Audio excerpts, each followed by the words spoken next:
அதுதான். பக்தா, உன்னைத்தான் இன்றைக்கு நேரடியாக பேச வருகிறேன். நீ இப்போ சிந்தனையிலோ பிரச்சனையிலோ சந்தேகத்திலோ இருக்கலாம். என் வாழ்க்கை எப்போ நல்லதா மாறும், முருகன் எப்போ எனக்கு அருள் தருவார் என்று நீ எண்ணிக்கொண்டிருக்கலாம். இதோ இப்போது நான் சொல்றேன், இன்றைக்குள்ளே உனக்கு நான் ஒரு அடையாளத்தை தரப்போகிறேன். உன் கண்களுக்கு முன்னால் ஒரு பேனர், ஒரு நோட்டீஸ் அல்லது ஒரு புகைப்படம் மூலமாக என் இருப்பை நீ காணப்போகிறாய். அந்த படத்தில் என் உருவம் காட்சியளிக்கும். அது சாதாரணமாக கண்ணில் பட்ட காட்சி இல்ல, அது உனக்கு நான் தரும் உறுதி.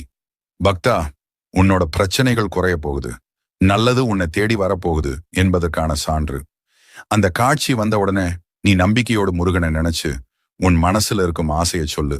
உனக்கு தேவையான நல்ல விஷயம் அப்படியே உன்னை வந்து சேரும். பக்தா, இப்போ நீ என்னோட குரலை கேட்டுக்கொண்டிருக்கிறாய். நாளைக்கு உன் கண்களுக்கு முன்னால் என் படத்தை பார்த்து விடுவாய். அதுதான் என் அருள் அடையாளம். எனவே இந்த சேனலை சப்ஸ்கிரைப் பண்ணுங்க.